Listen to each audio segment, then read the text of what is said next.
Welcome to another episode of Get Real with Kacey Kasem, the podcast taking a look behind the scenes of the fantasy sports industry through interviews with some of your favorites in the business. On this episode, I sat down with Joe Bond of Fantasy Six Pack to talk about the meaning behind the website's name, being accurate in rankings, getting ghosted by writers, putting out content for different fantasy sports, being a computer guy, and a ton more. Make sure you're following Joe on Twitter at F6P_Joe. You can follow me on Twitter at TheKaceyKasem, as well as the show at GetReal_pod. Make sure to drop me a message on Twitter letting me know that you listen to the show. That is truly rewarding, hearing that people are listening to the show. So thanks so much for being an awesome listener. This podcast is a proud member of the DAP Network. And now, here's my conversation with Joe Bond on Get Real with Kacey Kasem. Sparkling water up here. Yay. Go get one. No, I'm good.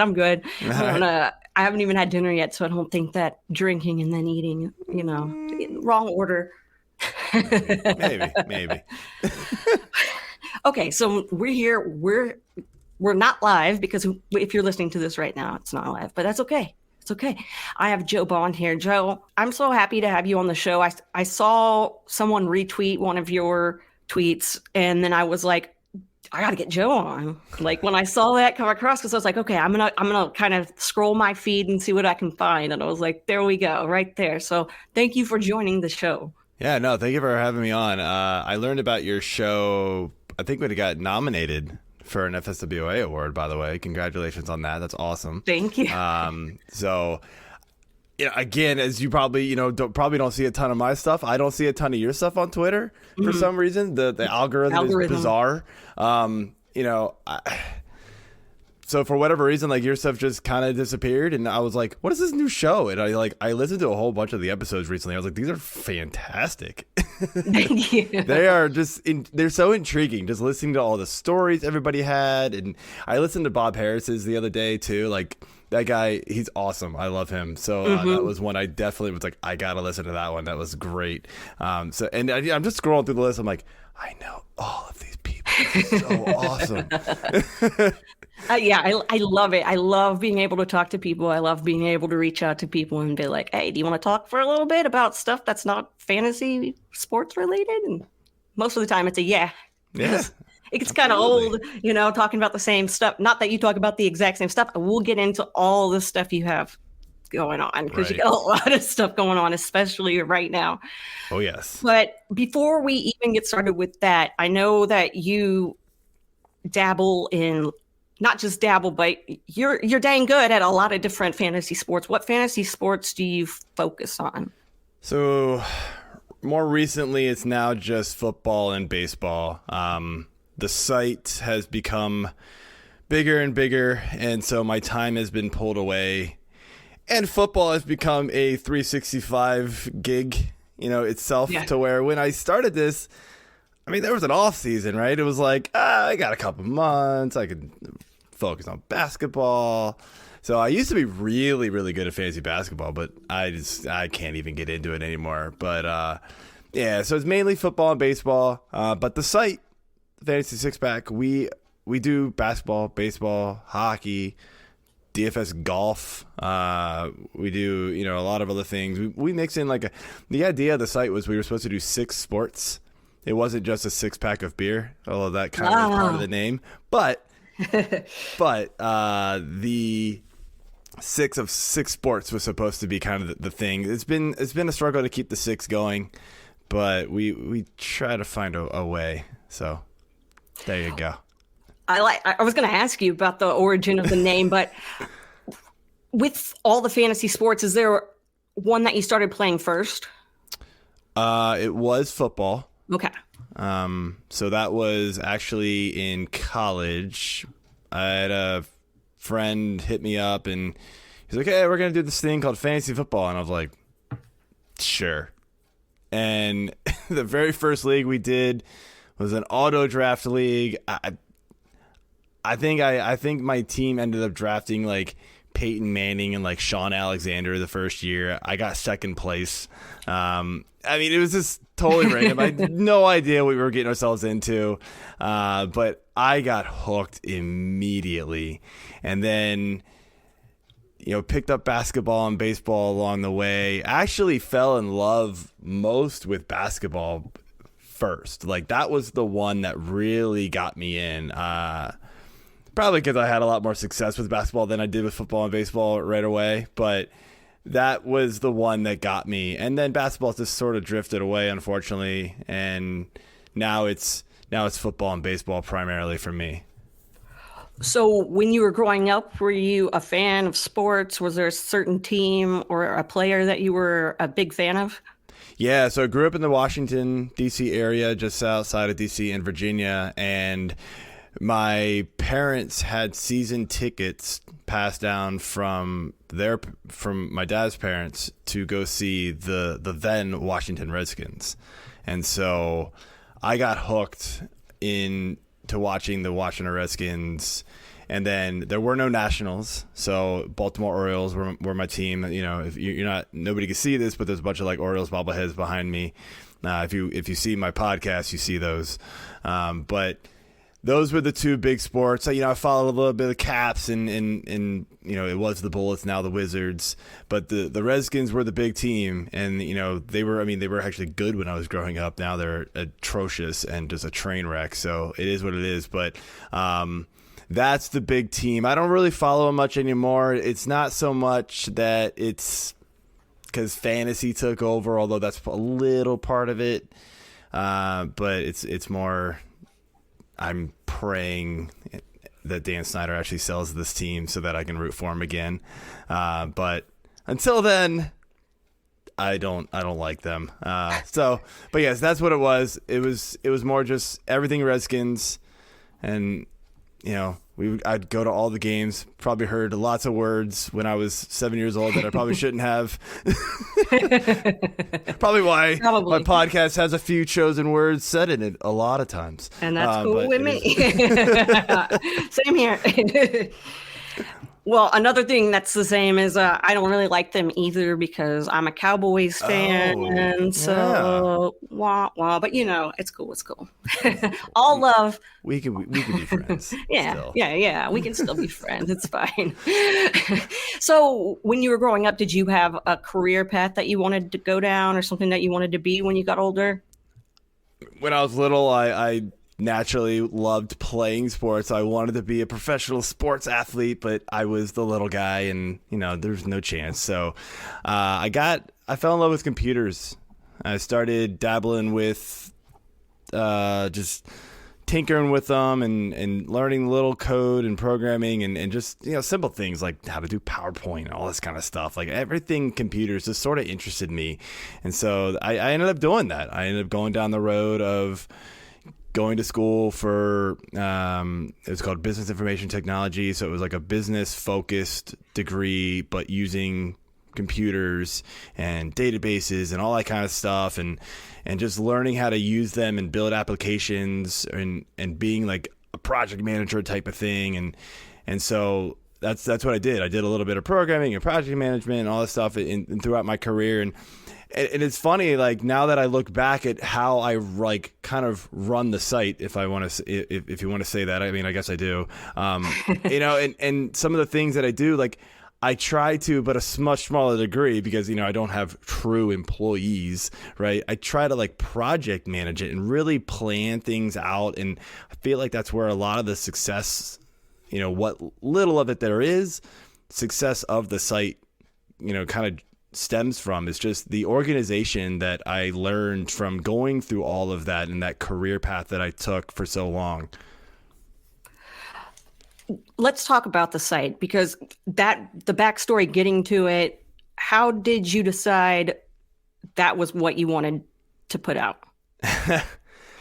Yeah, funny story. So when I was playing just fantasy sports with now my leagues are predominantly industry guys or sharks, if you want to call them that, people that are probably way better than me at this point, in some of these leagues. And so, but back in, college and just post college, it was just me and my buddies playing. I would dominate them. And I mean, like, I'm not saying that just to like say that, like, I would primarily win every single league that we were in. and they, me and my buddies were having a few beers one night, and they were joking with me. They're like, you should start a site. We were watching like ESPN or something like that, and I think Matthew Berry or somebody came on TV or something, and they're like, man, you should start a site, and like blah blah blah. And I was like, I woke up the next morning and I was like, I think I will. And so, even funnier, to circle back to one of the first things I said already, was that very first football league that I got second place. I knew the guy that I got that I lost to in the finals still, and he was huge into fantasy. We were in like almost every single league together still, and he was always very competitive with me. And I was like, hey, let's start a site. Like, we'll just write some articles, we'll do some rankings, we'll just have fun with it, blah blah blah. And he's like, yeah, sure. Actually, the name of the site was his idea.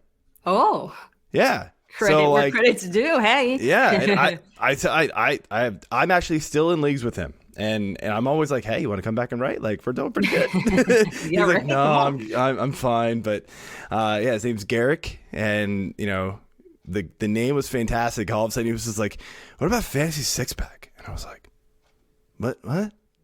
And he's like, yeah, well, I mean, we both like beer, so like we could just try to spin it and say like it's Six Sports, but also it's we like beer, so six pack. And I was like, I like it.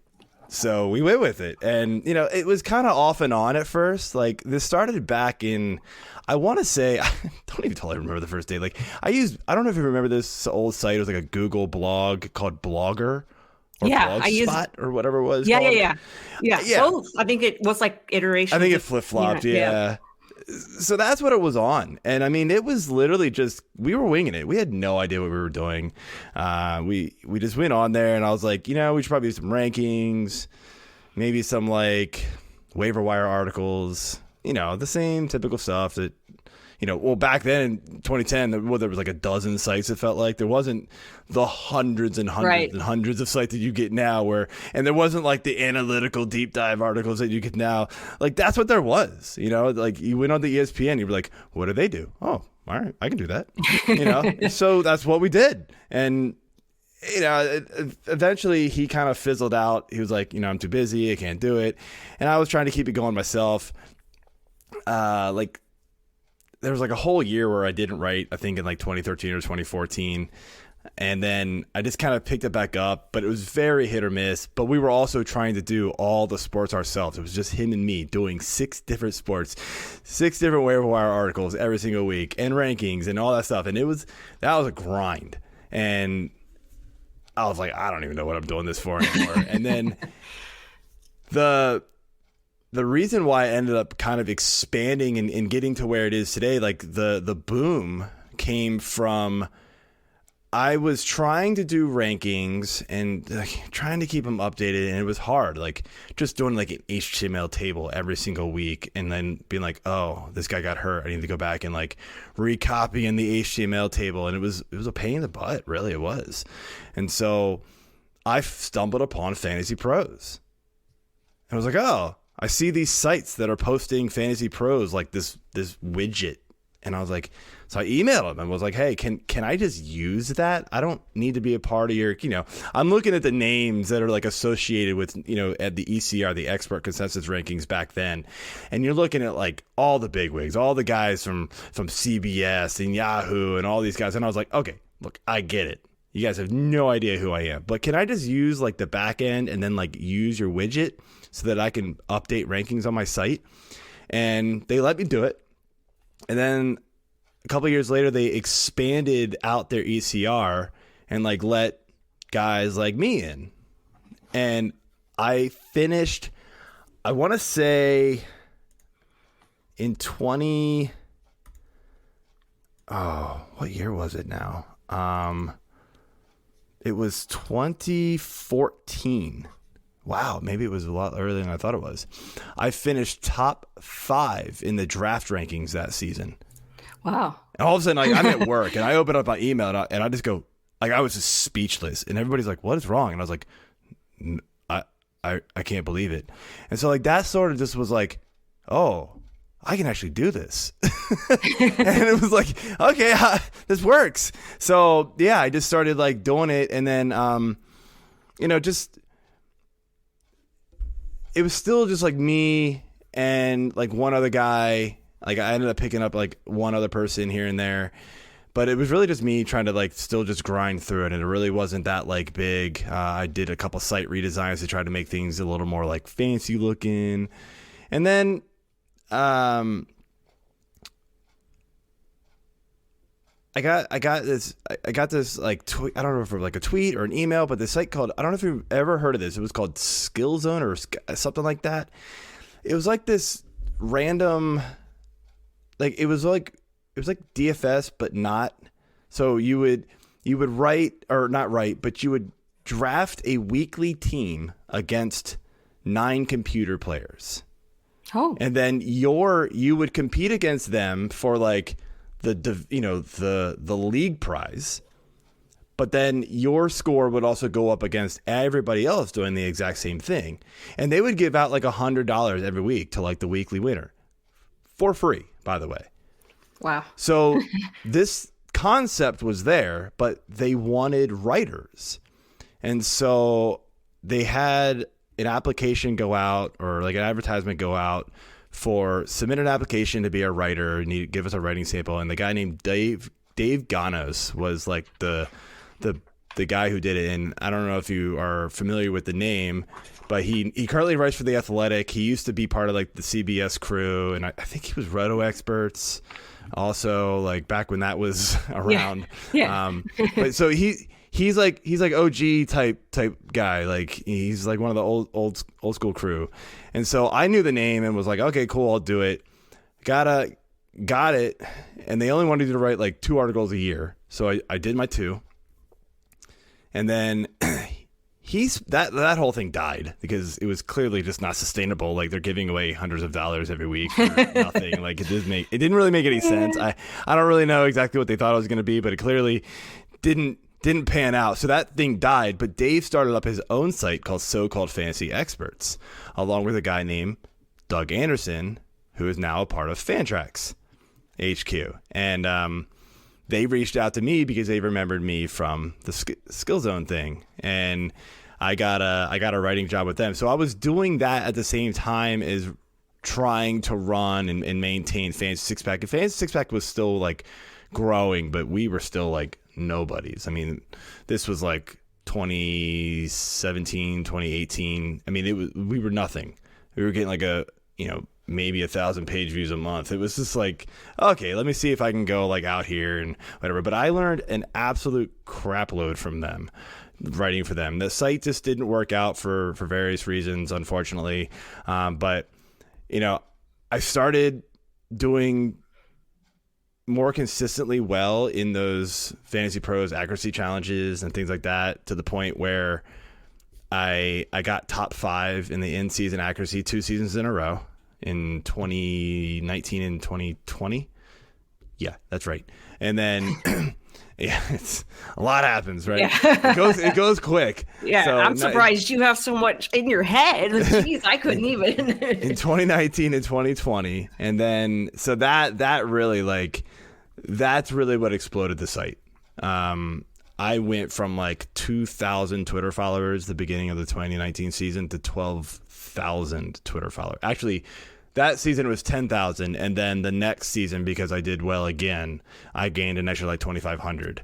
So I like gained 10,000 Twitter followers in 2 years, and I've gained probably 0 cents. But I have no idea I'm not a Twitter guy. Like I don't know when I followed you, but I did. So I've probably lost a lot of the other people, and then like gained all the industry friends that I've met. So like it's sort of just balanced out.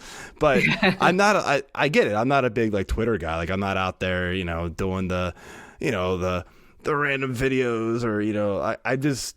That's not my personality. I can get on there and, get funny every now and then, but it's just not, I guess it's not consistent enough. And, I kind of use it as more like an advertisement platform, which I get is boring. So nobody random is going to follow me for that.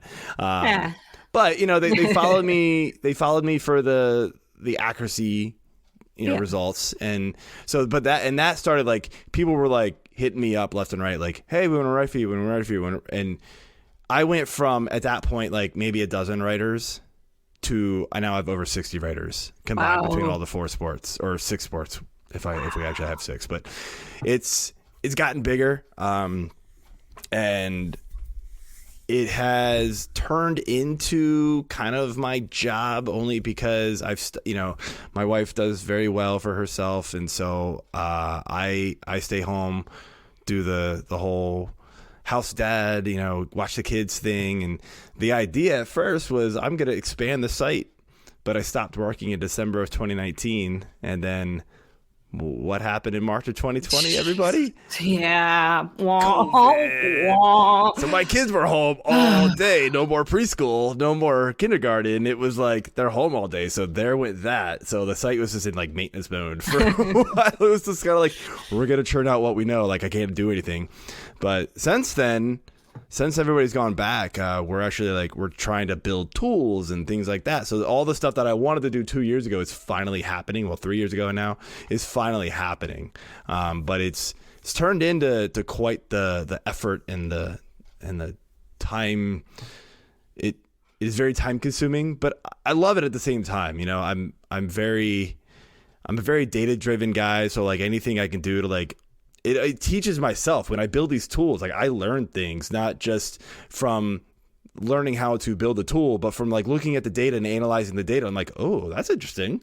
Things like that. And just, from having the computer background too, like trying to, and, again, to kind of circle back what I was saying before is I was always a computer guy and like learning new tips and tricks, of, even just like, how to use Excel better to like analyze data and bring it all in and compare it all and stuff like that. Like that's what I've been doing lately is it's fascinating to me. And so like that stuff, like I can sit down here and do it for hours and I'll lose like a whole day. And all of a sudden like, oh, I gotta go get my kids off the bus.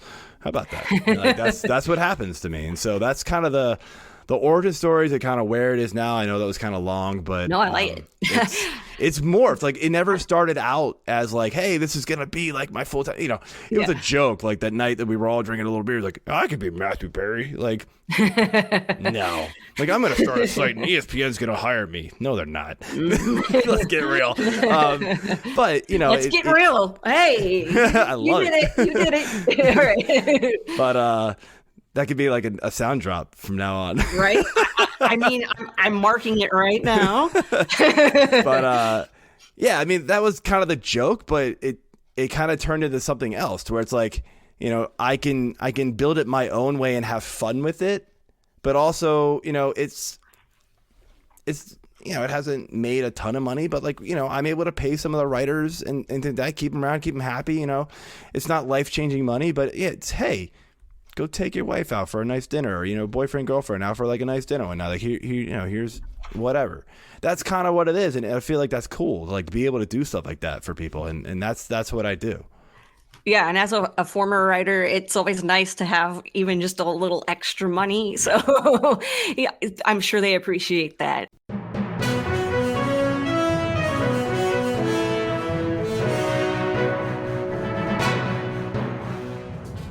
Hey y'all, it's Kacey Kasem jumping in real quick to say thanks so much for listening to this episode of Get Real with Kacey Kasem. If you like this episode, you'll probably enjoy episode 44 with JJ Zacharyson, episode 18 with Mike Wright, episode 34 with Sam Holt, episode 59 with Jody Smith. Okay, probably all of the episodes are worth listening to, but you get it. So when you're done listening to this episode, go listen to another episode of Get Real with Kacey Kasem. It's because of your support that this show continues to grow. And now, back to the episode. But how did you get started with the writing thing? Like, had you done any writing before that, or how did you go about that? So, yeah, writing, my strong subjects in school, I was an engineering kind of guy. It was computers, was definitely not writing, was not reading, writing. I was the type of person who I'm the type of guy who opens up a website, skims it as much as I possibly can to get all the information, which never works clearly. But that's my thing. I'm not a big reader. My writing, especially when I first started, was awful, and it didn't really start getting better until I kind of reconnected with my now podcast co-host AJ Applegarth. I moved up to Maryland to live with my now wife, and he lived, I didn't know anybody up here, and he lived nearby. And so I just like reached out to him. I knew him from college, but it wasn't like a close friend. He was like a mutual friend. So then, I found out he was super into fantasy sports. Well, I kind of knew that from the past, but then like kind of reconnected and remembered that. And I was like, hey, I've got this site. You interested in like helping out? He's like, yeah, sure. So then he's like reading my stuff, and he's like, flat out told me, he's like, this sucks. And I was like, okay. I kind of knew it, but he taught me a ton. He would edit my articles back then, and he taught me a ton. So my writing has come a long way. If anybody ever finds my old stuff, I'm like embarrassed that it's actually probably still out there somewhere. I would hope that Blogger like has burned whatever server it was on, because I never want to see it again. But it's bad. So my writing is not my strong suit. It still really isn't. I write very casual. I write very kind of like I'm just talking to a best friend, right? That's kind of the way I go about it. And I do that for a couple of reasons. One, I'm not a strong writer, so it kind of makes it a little easier for me just to be like conversational, friendly, loose, whatever with the style. But also like, and I go back to this because Matthew Berry was like the king back then, right? When I started going, and like he was the guy. The beginning of his articles were like stories. I don't know if you remember those back then. Like, yes, and they were hilarious. And I'm like I can't do that, but I can make it. Just if nobody minds, I can just write casual and like I'm just. Meeting you at a restaurant or meeting you at a bar, and like we're just like, hey, do you see that play over there? That was cool. Like that's kind of how I wanted to go about it, and I still kind of write that way. I've learned a little more of the technical side of it too now, to where I incorporate a lot of that too, but I still try to keep it a little more casual, and I also think it's just a little more entertaining that way. I personally cannot open up like a Washington Post or New York Times article where it's just like, like, you know what I mean? Yeah, like, I know exactly what you mean. It's so boring to me. And I'm like, I need a little more, what's the right word? Not conversational, but I need a little more personality into the writing, if that makes sense. Mm-hmm. Does. Well, so is that why podcast? I know you're in podcasting now. Is that why you feel like comfortable doing a podcast? Is because you can be conversational and you don't have to put words down on? I think when I first did it, it was more of like, hey, we should just start a podcast. Like I see people doing it. We should probably join in on this craze. Why not? If we want to be something, we should probably do a podcast. And then as I started doing it, I was writing a lot more back then. But as I started doing it and getting more serious into it and trying to make the podcast actually good and buying fancy equipment, then it did kind of turn into, this became a little bit more of my interest. And probably for a lot of the reasons why you just said, because I can just be conversational. I can be, it's just fun, to talk. And yes, there's planning behind it. And so that takes time. So that takes away from a little bit of the writing that I do. But, it's finding guests. It's making graphics. It's making, slideshows. It's making backgrounds. It's making thumbnails, all that kind of good stuff. So that takes time. So that's why I don't write as much, plus all the back end stuff for the site. But yes, probably the number one reason is just that it really is much more favorable to my style of getting my message across. You know, I can have fun, and you know, we can joke around at the same, like, you know, have laughs on the show, but also still teach people, inform them of things at the same time. So I prefer that. So for people who don't know about the podcast or what it is exactly, can you explain kind of what the podcast is all about? Yeah, so it's called, it's I guess if you want to call it the flagship show, just because it was the only one back then, and you know, it was kind of easy named, the Fantasy Six Pack Hour. It's almost never an hour, it's usually more, but it's just fun to call it that anyway. And it's me and AJ, and the reason why I picked AJ is, you know, because I knew him, and to where, as anybody has watched the show, and he knows this, so like I'm not going to offend him. He's not the most like fantasy, like in the weeds type guy. He doesn't study it as much as say I do or you do, or you know, anybody, you know, like who writes for multiple sites. Now, he's dabbled in writing with us, but it just ultimately really hasn't worked out for him. But the reason why I wanted to do the podcast with him, and then I've really kept him around, is just the chemistry we have. And it's just fun. It's more entertaining. And I do know that with podcasting, right, it's not just, hey, here's all these stats and here's why you should pick them up. Well, that's boring. Anybody can do that, right? Right. But you got to make it entertaining. You got to want people to watch. People need to want to watch it. Almost the same reason people need to want to read it.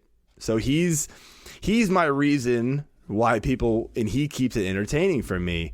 But we focus primarily on football and baseball. Right now we're doing baseball stuff as the season is approaching, and we will switch to football around the midsummer. We'll sprinkle in some baseball talk if something like really big happens, but at that point football just kind of takes over, and you kind of have to.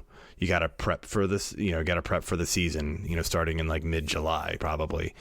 And so it's, you know, we usually go through like, you know, position previews and all that kind of stuff. And during the season, we kind of cover the weeks and, you know, start sits and all that kind of stuff. And, you know, we usually try to have some pretty good guests on. I'm fairly sure you've been one before. So, Yeah.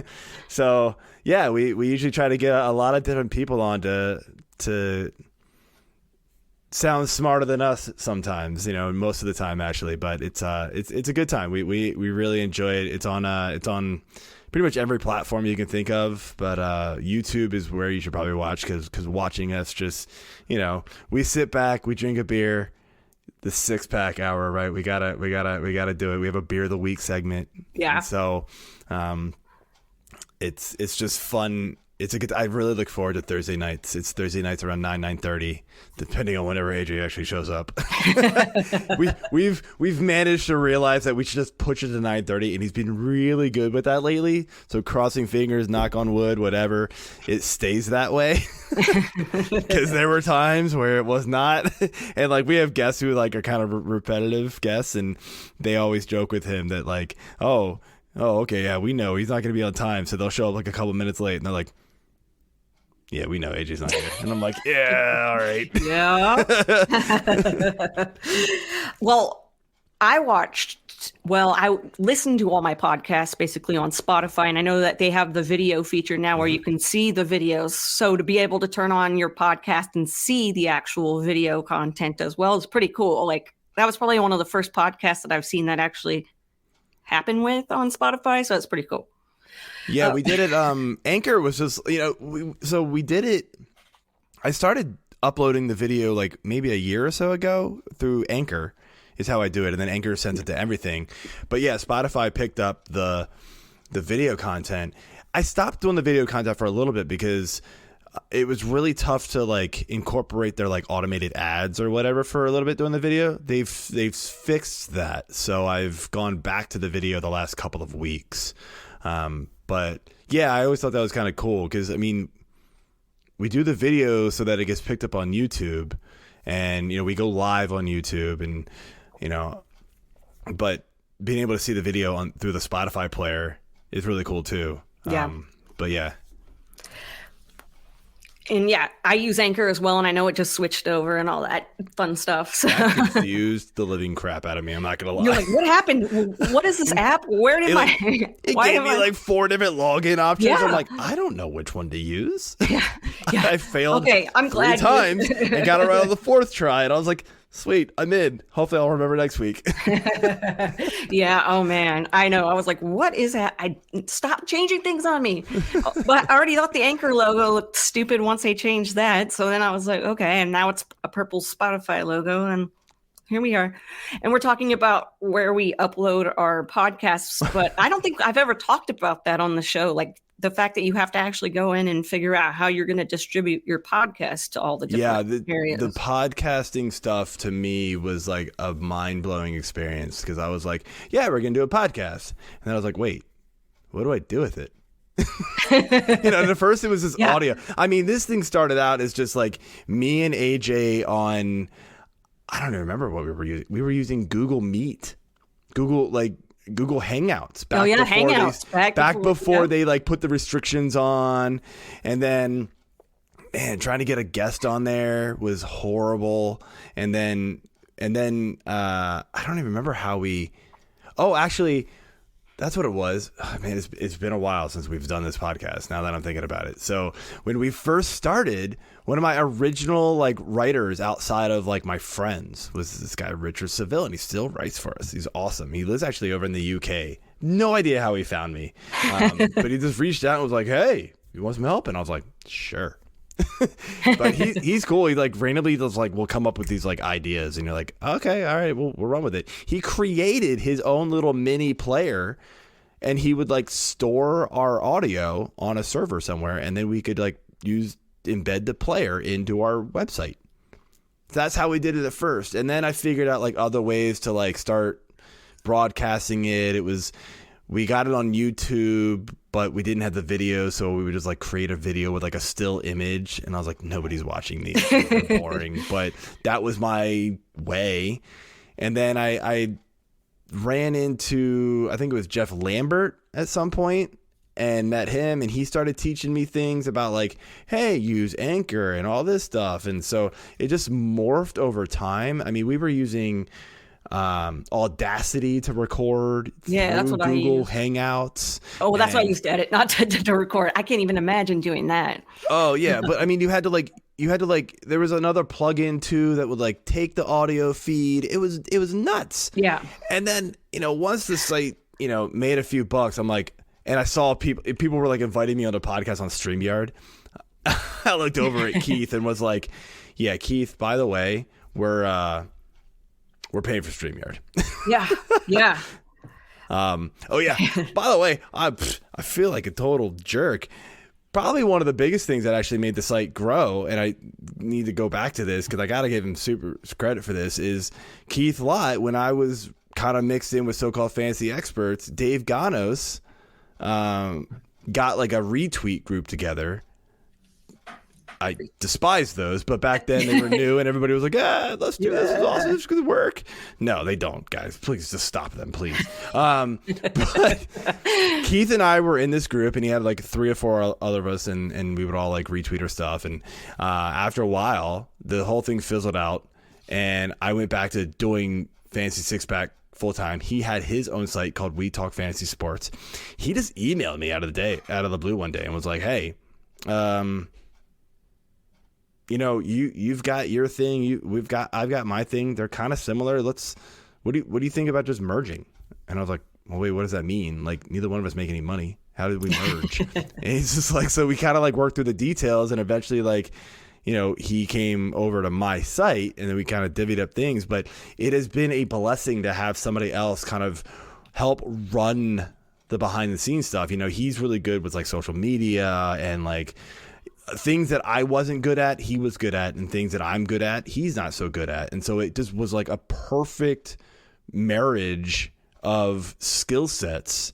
And we both wanted to make it big. We never really like had a goal in mind. It was just like, let's just see where it takes us. And it's been great. And I had Keith never reached out to me, I would not be in this position with this site to where I am today. So, Keith is awesome. So I'm so Thank you, grateful he Keith. reached out. Yeah. I didn't know that I could get nostalgic for fantasy football, like thinking about the retweet group for chats and Oh my gosh. listening to podcasts on websites. Like I remember doing that and being like, okay, I'm going to do this because I want to listen to it, but it's very inconvenient for me. Yes. So good times. Well, with writers, you said that you started off with just like a handful of writers and then grew, and you guys are like 60 or whatever, or around that. How do people come to you, or how do you go about getting people on board your team? Yeah. So in the beginning, like I said, it was really me and then my friend Garrick. Garrick trickled off in the first like year or two, and it was just me. And then, the site really wasn't a site. It was still Blogspot or whatever it was, Blogger. And it was kind of whatever, right? And then I was like, you know what? I'm still having fun with this. Let's do this. So I actually made a website.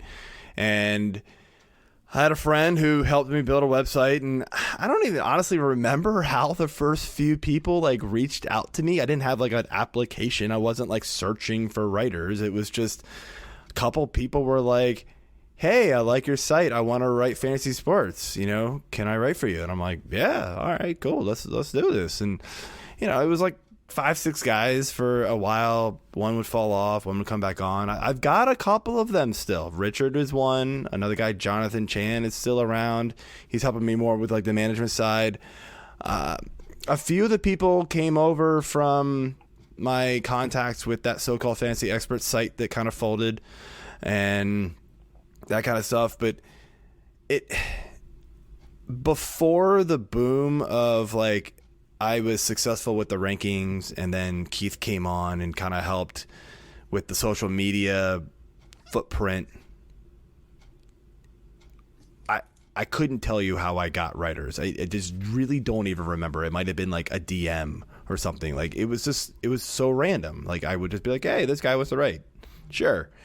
Now we have like an application, people come out. Now I still have to go on and like advertise when we need writers. I'm not on like jobs.com, or something like that. I'm not doing that because I don't, we can't, unfortunately, with the size of my site, can't pay enough to then go pay jobs.com a fee to post my application. So it's I rely on Twitter to get my name out, people retweeting it. Reddit lets me every now and then go out there and be like, I'll be like, hey, I'm offering paid positions. Are you going to let me post on your thread? And people are like, yeah. They usually don't do that kind of stuff, but they let me do it now and then.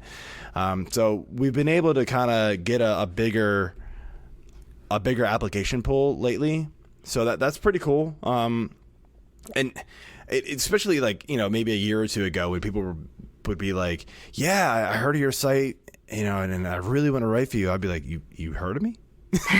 Right? Like, that's cool. now, I mean, I sort of understand that people know me. I know I'm still small fish, in a very large pond of fantasy world, but it still baffles me when people walk up to me and they're like, yeah, I know Fantasy Six Pack. And you're like, that's awesome. How do you make sure that the people that are coming on board to the site are quality people? And, every now and then there's always, a rotten egg, but but how do you go about making sure that everybody's kind of on the same page? It's tough. That process has been refined and probably still needs to be refined to today. So I would say up until about a year ago, if you were interested and you accepted my, I kind of my terms, I have like an email that I send to you kind of laying out, here's what we expect from you, here's what you expect from us. I didn't make anybody sign a contract. I still don't. It's very just come in, here's what you get, here's what we get from you. If you're cool with that, let's do it. That's kind of what I did. And I still do that mostly. But now, because I've been going out and getting like, we'll post like on Reddit or something like that and say, hey, we've got 3 basketball writing positions open, or 4 baseball positions open this year. Apply. We'll get like 30 writers that apply. And so I then email them all back and say, I want you to write me 500 words on this topic.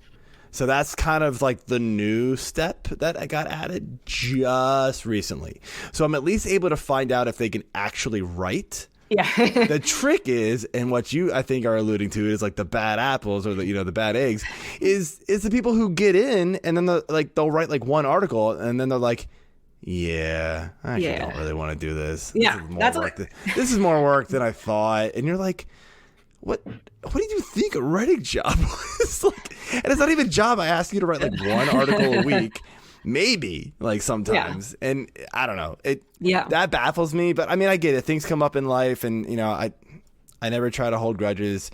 The people that I hold grudges to are the ones who ghost me. Those are the ones I'm like, just tell me. Dude. Just tell me. Because I can't do anything. I'm like, hello. Yeah. We have a Slack for Fantasy Six Pack. I'll tweet them. I'll email them.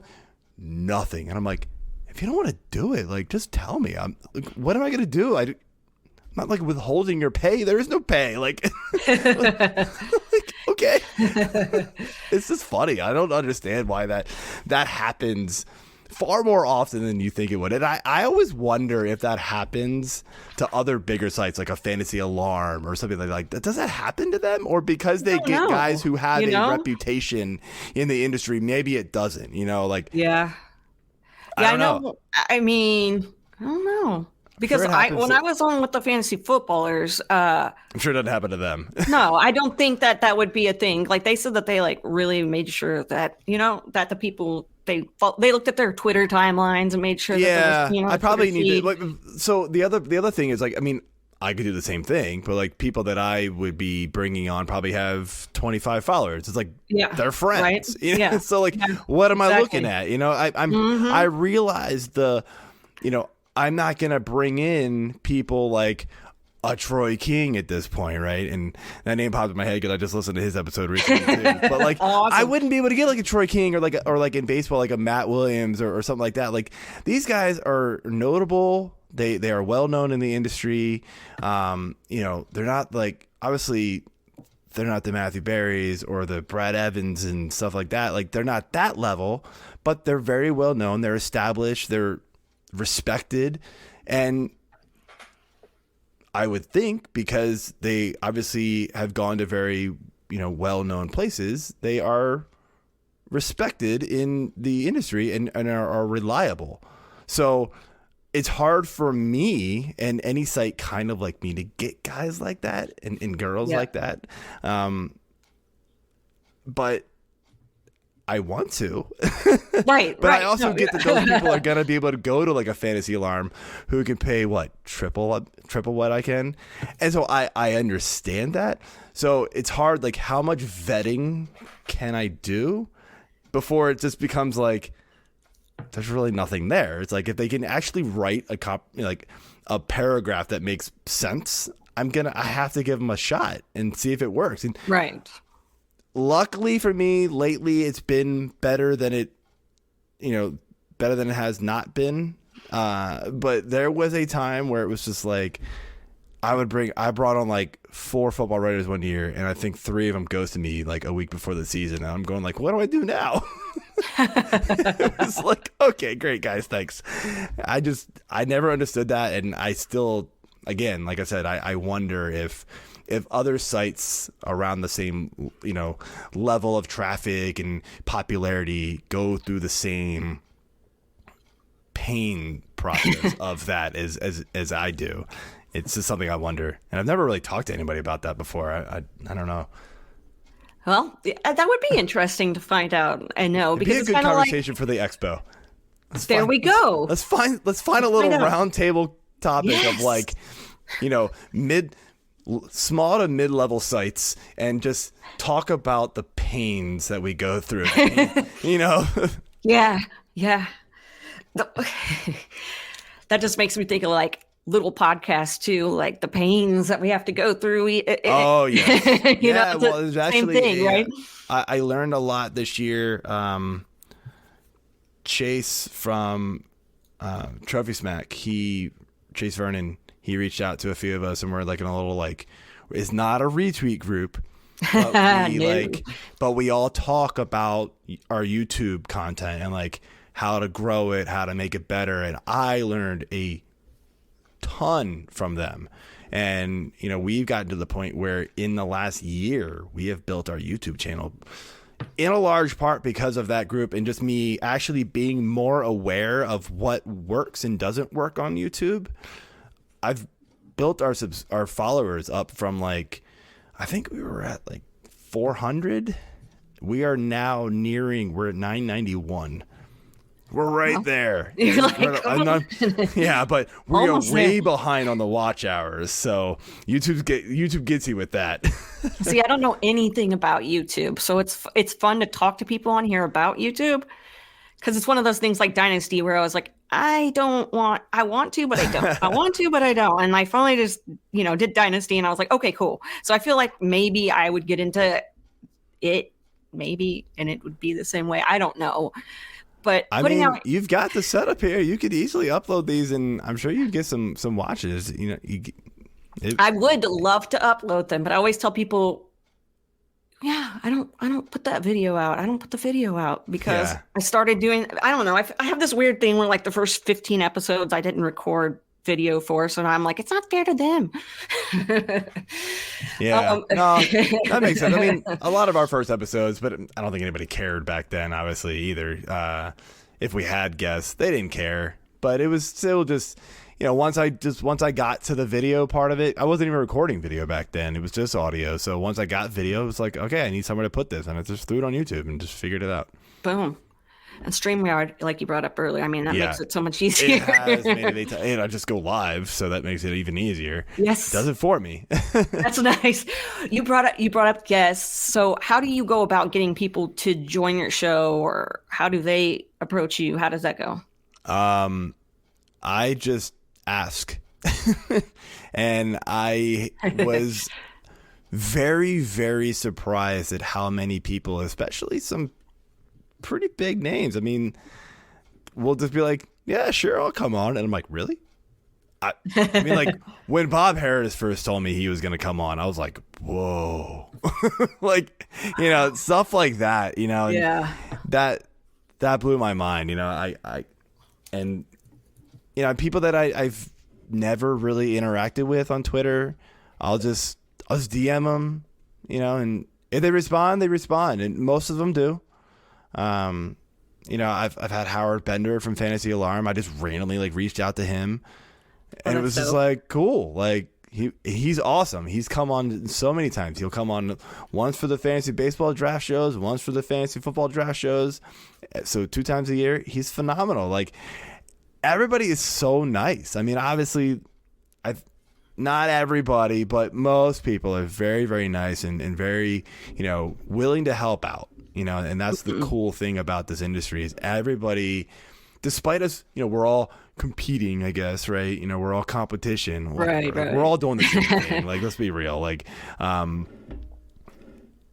Everybody is just it enjoys it and wants to come on these shows and just talk. And I would do more of them if I could, but I mean, I do need to spend time with my wife every now and then. Right. At night, so I try not to do it every night of the week, but I go on as many as I possibly can. Mm-hmm.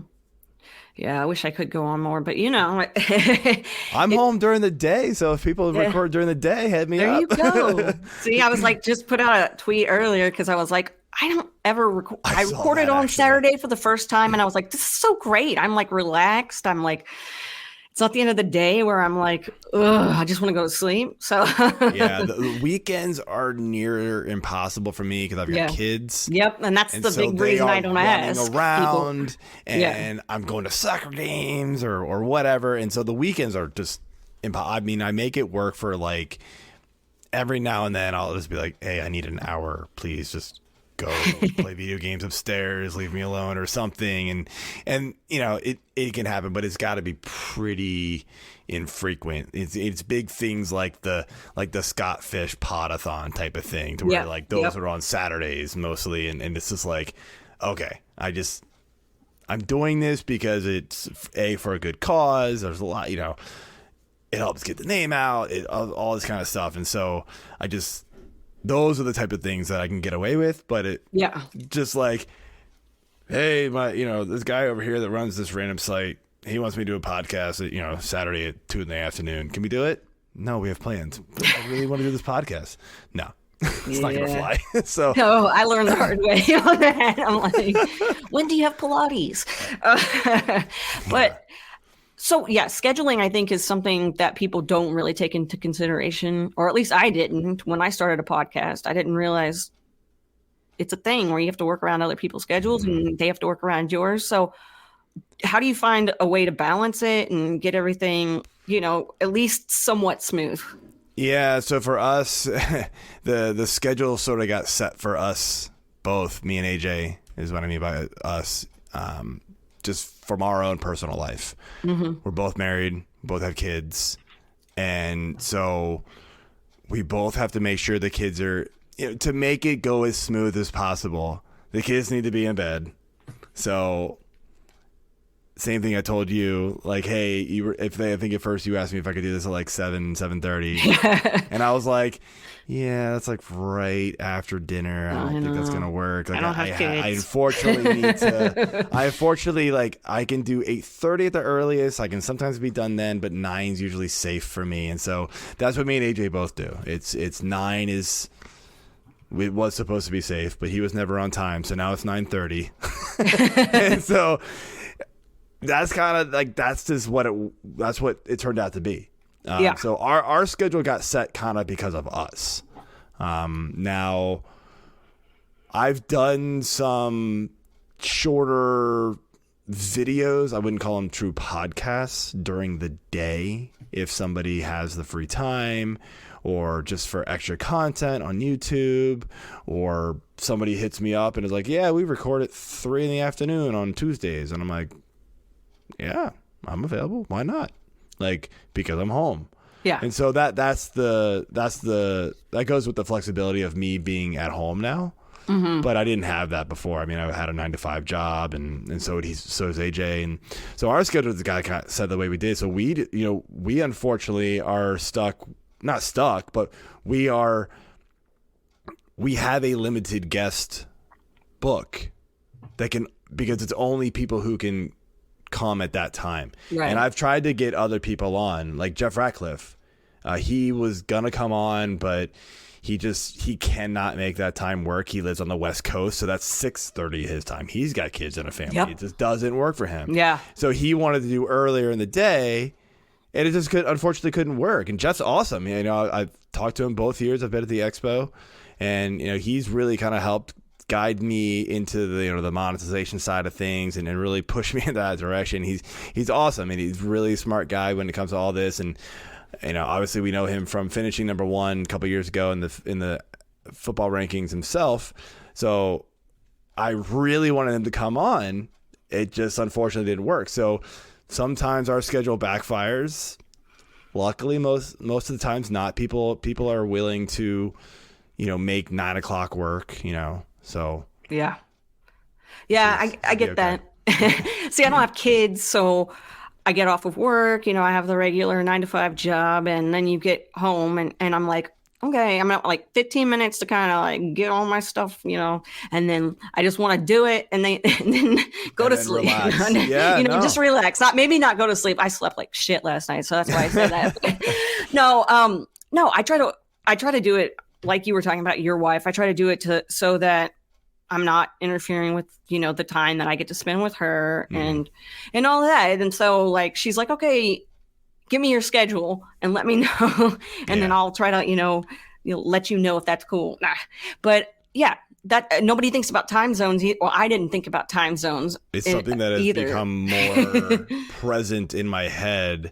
And also because we run a big fantasy baseball league with like 132, it's super mini. He's got fishbowl, but for baseball, that gets us 132. He's got 3,000.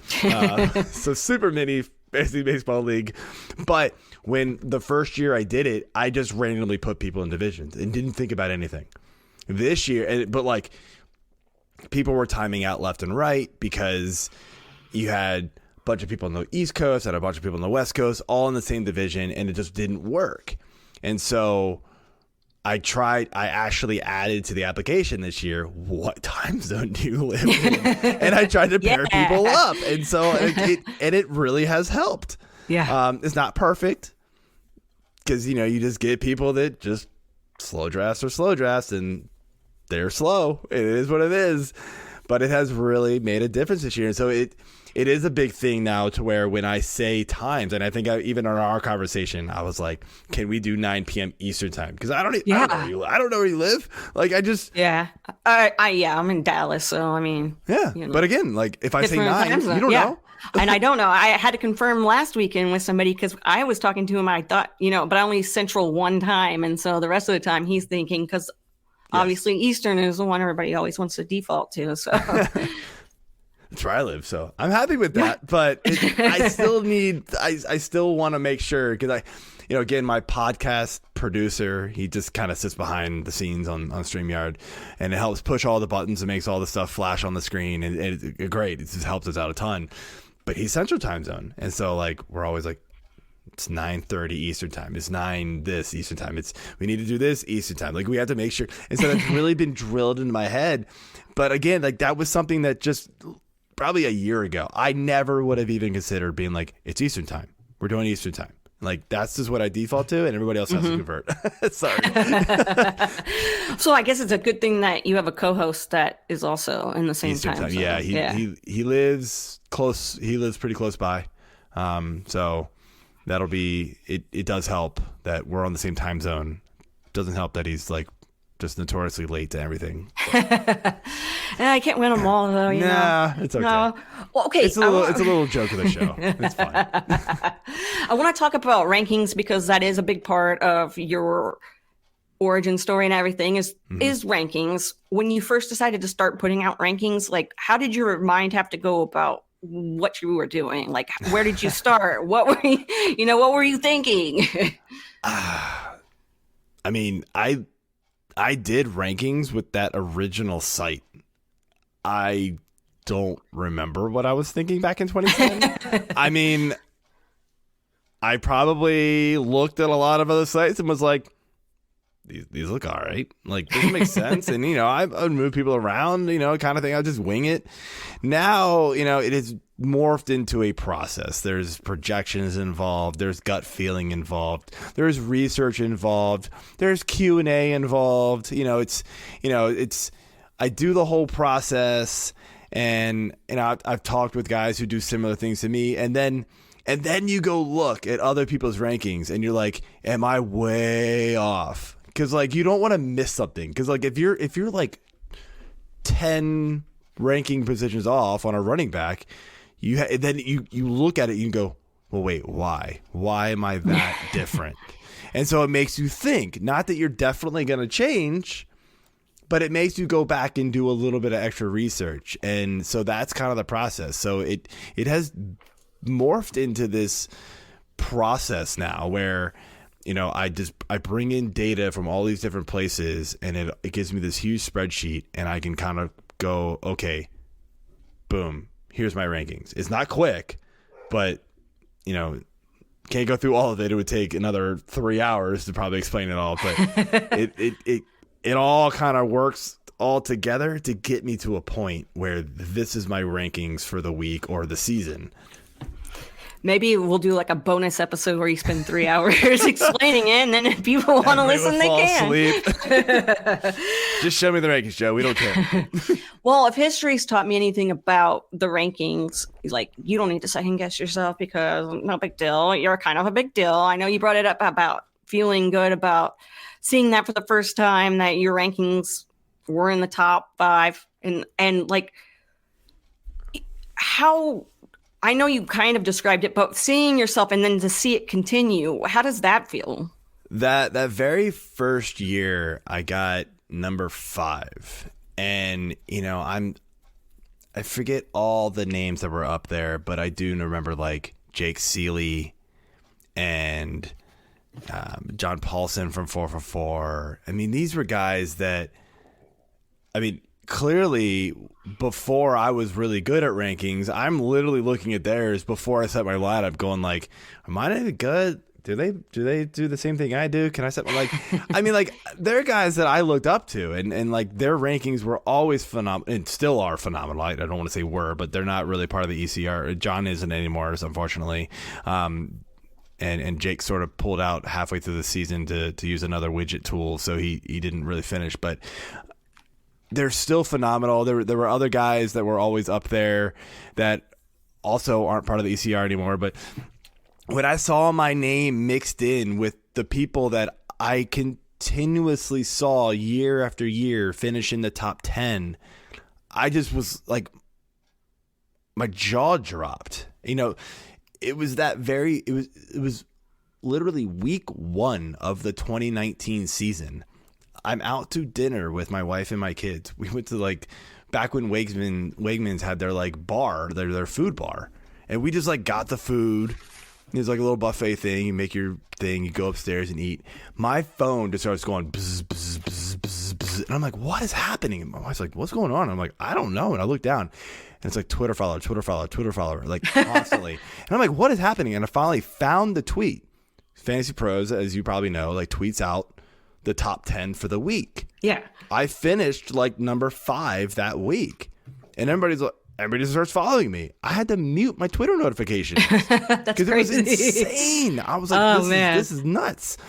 And I actually stayed in the top 10 that entire season and finally finished number 5. And I still like that initial year that it happened was like, holy crap, this is amazing. Like, okay, that worked. No idea if I'll ever repeat that again. That might have just been dumb luck. The next season, I got number 3, and I was like, holy cow. Now, since then, you know, I'm not blaming it on this. I've finished outside of the top 10. I think I was like 16 this year.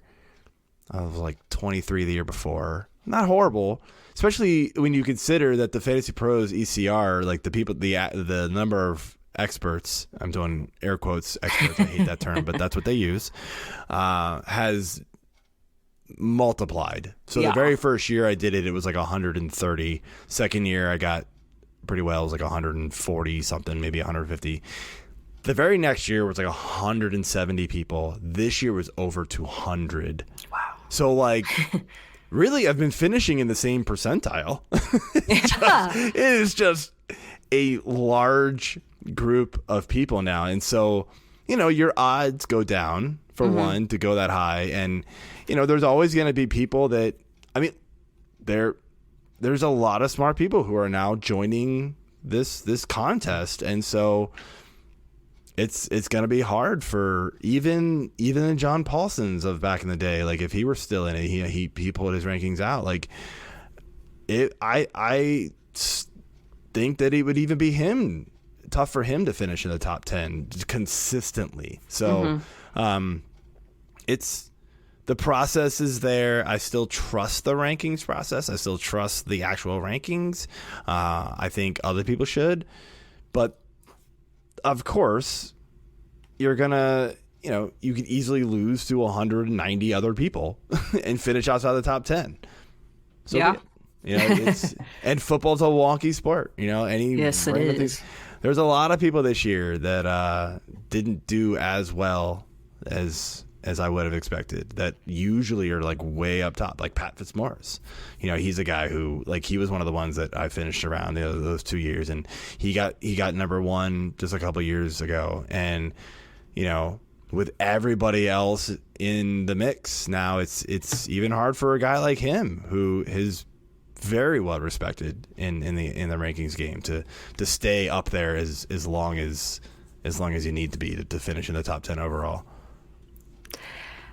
I just wanted to say that I had to Google for like 2 seconds what Wegmans was because I had no idea. It's a huge grocery store, by the way. Yeah, I figured that out. Is it an East Coast thing only, maybe? Yeah, I was like, I don't know what it is. Is that a restaurant chain? I don't know. They used to have, before pre-COVID, they used to have like a food bar. You would walk up and there's like a hot food bar and like salad bar and stuff like that. You'd make your meal, you know, in a little to-go container or whatever. And they had like seating upstairs, and you would go, and so that's what it is. That's why I didn't even think of that when I said that. that's where I cool. was, if anybody wants to know. That was the day I realized, holy crap, Twitter is crazy. Twitter. And Yeah. that was when my Twitter blew up. That was literally the day. It is so that I mean the origin story behind that. Like I've not had one of those on this show before, where it's like these rankings and like that's what propelled my following. That's really That's cool. literally it. Like because I you can look at my Twitter. It's a lot of me retweeting Fantasy Six Pack, and I'll jump in every now and then, but I don't get in there and do a lot of like my own things for whatever reason. I just don't have that personality. That's why I'm not on Instagram. That's why I'm not on TikToks. Like I don't get on there and do the. I was never very like. It seems weird because when I'm on stuff like this, I seem like I'm outgoing, but when I'm not behind a camera and behind a computer, it's funny because on Twitter I'm behind a computer, but like I'm just not an outgoing person like that. But if I can talk to somebody who has a similar interest, fantasy football, fantasy baseball, whatever it is, I can go crazy and just talk. But I don't share my world on Twitter. Like that's not my thing. I'm not a very like, hey, here's my life type of guy. Like I'm not that generation, I guess. I don't know. I'm like right on the borderline, I think. That generation. So sometimes I wish I was, because I know for a fact that there's other people out there. Like I'm sure you know Scott Simpson. Yeah.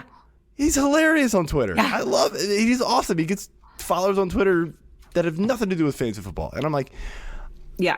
kind of wish I could do stuff like that. But and he and him will have like back and forth on Twitter, and it's funny. Me and Dave Eddy, another guy who you probably don't know him. He's more of a baseball guy, but he does football stuff for us too. We go back and forth every now and then on Twitter, but I don't like organically come up with this stuff. It's usually me like responding with like a funny GIF. I'm really good at the GIF game, if that makes that I'm okay with. There you go. I don't know. Does that make you sound old? Because I said that one time and somebody said that made me sound old. So I was like, I don't care. I still use the actual laughing emoji. So I don't care. Boom. So what is your wife, prior to like really, really focusing on fantasy sports, just starting out, and then getting to where you are now, how did your wife feel about this whole journey and your fantasy life? I think it was obviously it's a hobby. She knows I'm really into it, so she lets me go about it. And I've always tiptoed the line, as I've kind of alluded to already, with like the scheduling of the podcasting and making sure that I try to do as much stuff where it's not going to interfere with time where we can spend time together. Now, of course, we have kids, so I also have to factor that in.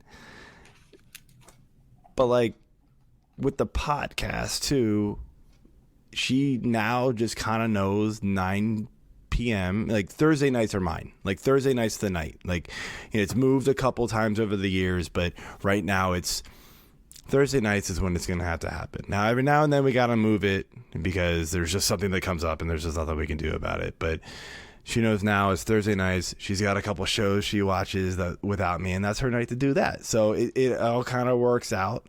But it's typically she kind of lets me run with it unless, and I think I've done a fairly good job of not letting it consume me and our family time. Every now and then I'll have to be like, somebody needs my help. I got to go over here, or I got to make a phone call with somebody who's having trouble with something on the site, or a writer, or me and Keith got to talk for 20 minutes. Can I go talk to Keith? Like that kind of thing. But I think it's just, she's been very, very, just open to letting me kind of let it happen. And, I think if it were to turn into something, where more profitable and things like that, then, maybe it would be a little bit, she would be more willing to let it be more. But I think it's just been me just trying to be conscious of what time I'm spending on it. Is she watching Grey's Anatomy and all that on Yes, Thursdays? actually. Okay. My wife, well, I mean, I watch it now because like it's a guilty pleasure. That's not so guilty, but yeah, Station 19, Grey's Anatomy, and all that no jazz. idea how that show is still going. I don't 23 years either. later. And it's like I'm all are new they running people. out of ideas? Yeah, they got to just recycle the same stuff. And then we restarted watching ER, and we're like, hey, Grey's Anatomy stole it. Yeah, right. Oh, man, that's funny. So what do you like to do in your free time when you have it? Ooh, free time lately has not been a thing. But No, not right now. yeah, I mean, obviously, besides just watching sports, you know, I try to make plans with friends, dinner plans, you know, date nights with wife, stuff like that. Free time because I got kids is just not there as much as it used to be. But you know, I also just sometimes I have to consider that free time, right? Like going out to my kids' sporting event and watching and enjoying it, you know, being able to like hang out with the parents that are there. Like that's kind of the social hour of the weekend, right? Like sometimes there's nothing you can do about it at this point. But you make the best of it with that kind of, you know, with young kids. I got a 9 and a 6-year-old and but yeah, I mean, it's a lot of sports related stuff. You know, I dabble in video games here and there. I'm not super into it like I used to be, but you know, I'll turn on a game of like Madden or like FIFA or something every now and then, play for like a couple hours and go to bed. That's pretty much it. Pretty simple guy, actually. I don't do a whole lot. Well, you brought up the beer of the week that you have on the show. Do you have a favorite beer of all time that? Oh, a favorite beer of all time. That is I've had a lot, so I don't know. Do you even remember? My go-to beer, like if I'm a big IPA guy. A local beer, and it's actually it's funny, I call it my gateway IPA beer. It's the very first IPA I ever had. It's called Loose Cannon. It's from a brewery very local here, and that's kind of like my go-to IPA. It's not the best, but it's like right in the middle ground. It's just good, and it's like on the cheaper end side. Like IPAs can get expensive. I'm drinking right now like one of these, you know, these 16-ounce 4-pack things that you can find. These things can get up to like $20 for 4 beers. You know, I can get a 12-pack of Loose Cannons for like the same price. So it's There like, you go. You know, so that's kind of like I need something to drink that's a little bit cheaper, and it's maybe not as good, but it's still good. Like that would be like my go-to. My favorite beer, like I would have no idea. I would have to go through. Like I actually do use Untapped to like keep track of beers. It's more just so like I know what I've had before, because I always like to try new things. Mm-hmm. And so when I'm at restaurants or like, you know, the store, and I'm like, oh, have I had this before? What do other people think of this? You know, you can see ratings and things like that. So I use Untapped for that. I'm sure I've given something like a 4 or 4.25 out of 5, or like 4.5 out of 5, and those are like the top. One that I can think of is actually a beer in Virginia called Aslan, and their Triple Starfish IPA is like phenomenal. That's probably one of my top ones if I could come up with something off the top of my head. I like that you brought it Untapped, because yeah, I do that with cider, because I want to make sure I'm not going to order one that's sweet. I want to make sure that did I like it? Did I not? So yeah. Yeah. Totally. Yeah, that too. If I have to order something I've ordered before, did I like it before? Yeah, like, exactly. I don't want to order something bad. Right? What a waste. So something that is good is, you know, all the stuff that you do. And I want to just know if there's one fantasy sport that you're just not you've either never done or you're not that good at, which one would you think you would most likely be good at? I've played one season of it, and I did it just because my site was desperate. You know, this was back in the day when it was only me. My original writer was the one who did it, but it's fantasy hockey. Oh. I did one public league just to have the list of players, and it's hilarious. I actually won the public league. And I equate it to two reasons. One, it's public league. And probably a quarter of the way into the season, half the league didn't pay attention. So that helps.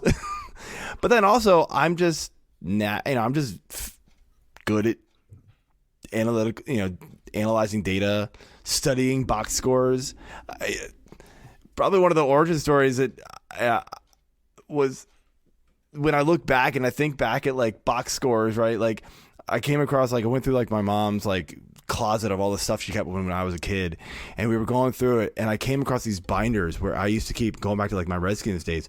I kept newspaper clippings of the Redskins box scores and like newspaper articles. I used to just open up the Washington Post every morning, read box scores. That's what I did. Like, this was natural for me. Like, this is what I was meant to do, I feel like. Just study sports data. And so, I really don't know much about hockey, but I can study the data. So I feel like if I had to try again, I could probably figure it out. Now, if I'm in a league with a bunch of guys who know the sport, I'd probably get smashed. But I could probably, keep my, hold my own in a public league again. There you go. Man, Joe, it's been great having you on the show. Like, I learned so much about you, and I'm really excited to put this one out for everybody. And why don't you go ahead and just plug all your stuff again and let everybody know where they can find you? Yeah, absolutely. No, thank you for having me on. This was a blast. This was so much fun. Again, I listened to all the other episodes. This is exactly what I was expecting. This was great. So we're gonna have to like do the flip side of this one time, and you answer all the questions. By the way, I have an episode out. Oh, do you? I do. So Russ Fisher interviewed me. So if you know Dynasty Outhouse, yeah. We'll have to listen to that one. Yeah. Okay, because as soon as I was listening, I'm sure things have changed. Needs to be the reverse. That'd be awesome. Yeah, we did finally. Yeah. So I'm fantasy6pack.net at F6P_Joe on Twitter. We've got a Facebook page, but again, we do football, we do baseball, we do basketball, we do hockey, we do golf. We are selling memberships right now, so our now award-winning, well, not now, but the actual, like, we got number 1 in the fantasy baseball rankings this past year. So for baseball, Keith Lott, congrats to him. And 2 other of us were in the top 10. So we got 3 of us in the top 10 for the baseball rankings of our Fantasy Pros. So if you want access to those directly on our site, you go there. We've got our memberships. Got Discord now. All the information's on the site. And if you need any other information, just hit me up on Twitter at F6P_Joe. It's all, I'll answer anything you need. Thank you again, Joe, for coming on. Thank you. And for everybody that's listening, I wanted to also thank you guys and gals for listening as well, because it means so much every time somebody sends me a tweet to tell me that they listen to the show or that they learned something from someone. So keep up the awesome work of listening, and make sure you come back next week for another episode of Get Real with Kacey Kasem. And remember to stay rad.